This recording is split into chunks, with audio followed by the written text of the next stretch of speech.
কি রে দিদি ভাই, এত কান্নাকাটি করছিস কেন? আমাকে কি পুলিশ ধরে জেলে পুরে দিয়েছে নাকি যাবজ্জীবন দিয়ে দিয়েছে? দেখ, এখন থেকে এত কান্নাকাটি করলে তো পুলিশ সন্দেহ করবে যে আমি ক্রিমিনাল, আর সোজা ফাঁসিতে লটকে দেবে। ঠাস করে একটা থাপ্পড় মারবে বলে দিলাম স্রোত। সবসময় কিন্তু আর কি ভালো লাগে না আমার। তুই বা এত ভয় পাচ্ছিস কেন? দেখছিস আমার এই বন্ধু ব্রিগেডকে দেখছিস? এরা থাকতে কেউ আমার কিচ্ছু করতে পারবে না। একদম রাইদি, আমরা সবাই ব্যারিকেড বানিয়ে স্রোতকে ঘিরে থাকবো বলে এসেছি। অবশ্য আমাদের শুদ্ধ তুলে নিয়ে গেলে কি হবে বলতে পারছি না। কি আবার হবে? জেলে বসে আমাদের আন্দোলন একেবারে জোর কদম চলবে। এই আমার না ব্যাপারটা ভেবেই বেশ রোমাঞ্চ হচ্ছে। সত্যি তোমাদেরকে দেখে কিন্তু মনে হচ্ছে ইয়াং ব্লাড, কি এনার্জেটিক, ফ্রেশ, যেন কোনো একটা বৈপ্লবিক ঘটনা ঘটাতে যাচ্ছে। থামো তো অনির্বাণ, তুমি আর তোল্লাই দিও না ওদের।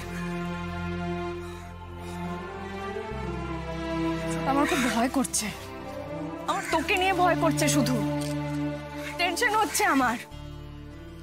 তুই এমন একটা কাণ্ড করেছিস, ওতে ওরা কি প্রশ্ন করবে, কিরকম জেরা করবে, কিছু তো বুঝতে পারছি না আমরা। দিদি ভাই চুপ চুপ চুপ। কথার মার পেছে তোকে ফাঁসিয়ে তোর জীবনটা আমরা শেষ করে দেয়। দিদি ভাই এরকম করিস না, চুপ কর। আমি যে কাণ্ড করেছি এই কথা মুখেও আনিস না, কেউ শুনে ফেললে তো কেসটা জটিল হয়ে যাবে।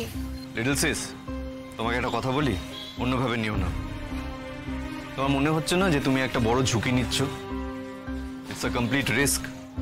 তোমার গোটা জীবন পড়ে আছে, ক্যারিয়ার পড়ে আছে। নীলাঞ্জনা, ক্রান্তি আর ওর দলবলকে কিন্তু এই দেশের আইন দেশদ্রোহী বলেই মানবে। জানি অনির্বাণদা, সব জানি। আমি হয়তো একটা ইমোশনের বশে একটা ঝুঁকি নিয়েছি। সেই ইমোশনটা যে এত ঘটনার পরও আমার মধ্যে আছে, বেঁচে আছে, আমি জানতাম না। অনির্বাণদা, আমি এটাও জানি যে আমি মেজদি ভাইকে বাঁচানোর যে আপ্রাণ চেষ্টাটা করছি সেটা তুমি মন থেকে মেনে নিতে পারছো না। আর সেটাই স্বাভাবিক, তার যথেষ্ট কারণ আছে।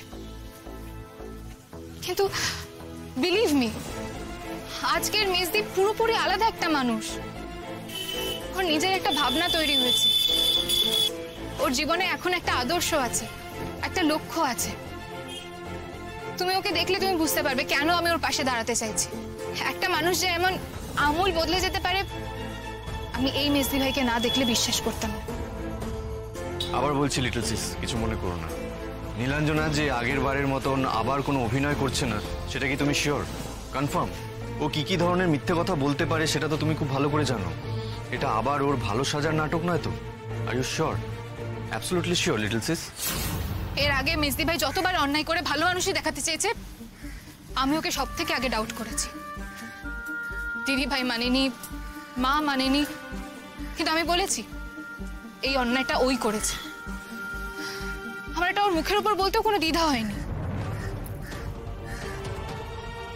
মেজদি ভাই নিজেও ভাবতে পারেনি যে কোনো কিছুতে আমি ওকে সাপোর্ট করব।